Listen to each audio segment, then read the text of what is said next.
going to take a different route today. When you're doing slowly, no, still going forward, so I'm going to stop and turn. When you're doing walks, especially when you're trying to work on socializing, a dog like Rifle who struggles, wait. Good.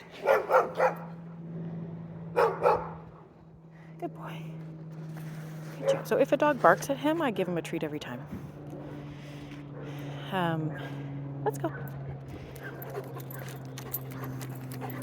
Oh, too fast there, bud. Good. So when you're socializing a dog like Rifle, when you do your walks, I recommend taking a different route pretty frequently, just to keep things progressing for him, so it's always a new environment. Because when we go to a new place, he's a little off for the first time. So I've done the same route with him 3 times, and now we're switching to a different route.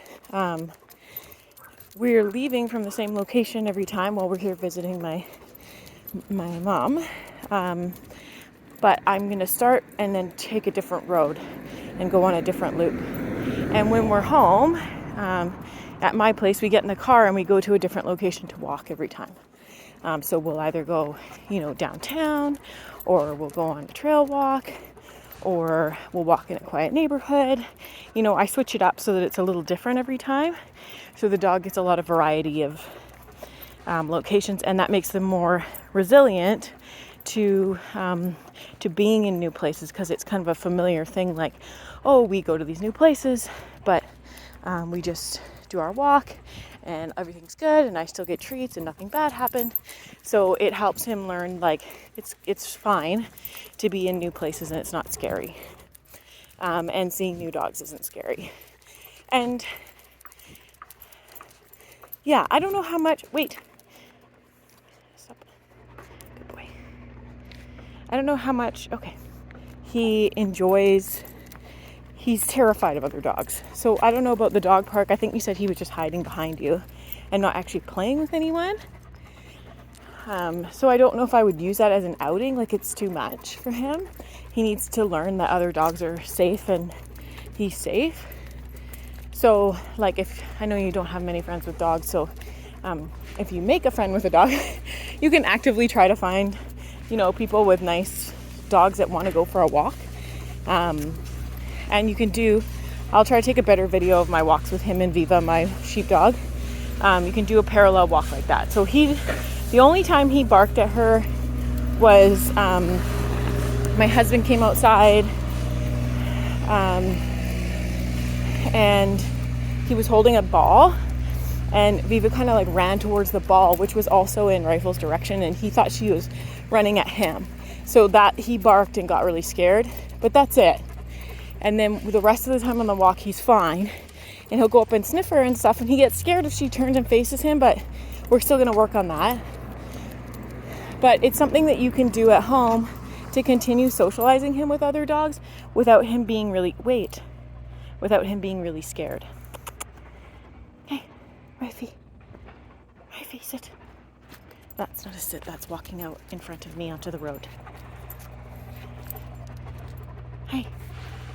Thank you. And I'll just wait for him to make eye contact with me. Good boy.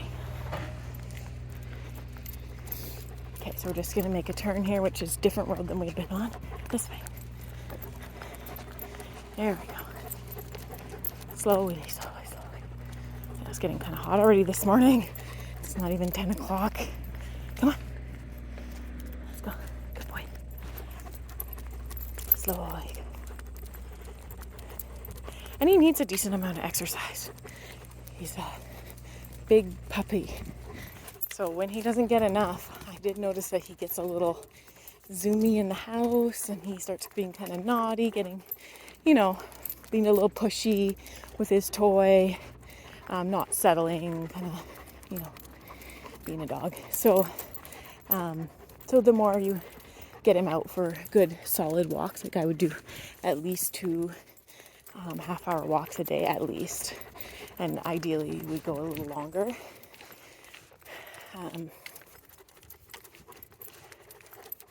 That will help him.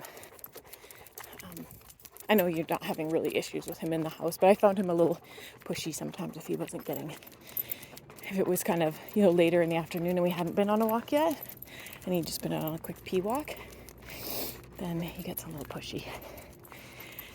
And the other thing I noticed that I wanted to mention is, I think you mentioned that you're bathing him quite often because he stinks after a while, and that smell has started to come out of his coat, and it is not like a dog smell, it's a yeast smell. I'll send you a separate message about this, but that can be indicative of dogs that are having some kind of food intolerance, and so their body is kind of like overproducing like bacteria and yeast to compensate. Wait. So, good boy. That's right. Good boy. Okay. So I think we can discuss his food and maybe talk about doing an elimination diet, because that's not like a normal dog smell. It's not like normal, like, oh, the dog's been, stinky, or they're, outside rolling around or whatever. That's a yeasty smell. So that is, and that can lead to, it's great that you're actually bathing him that frequently, because it can lead to ear infections and skin infections and stuff. But ideally what we want to do is change his diet and figure out what it is that's upsetting his system so that the yeasty smell doesn't come back, so you don't have to bathe him. Because like I said, like, bathing him really frequently is also not great for the oils in his coat. And plus it's an unnecessary task that you have to do constantly because he starts to smell. So he's got a lot of practice with it now. I don't think he needs any more practice being bathed. But I just noticed it. So, and you said it happens every 2 to 3 weeks.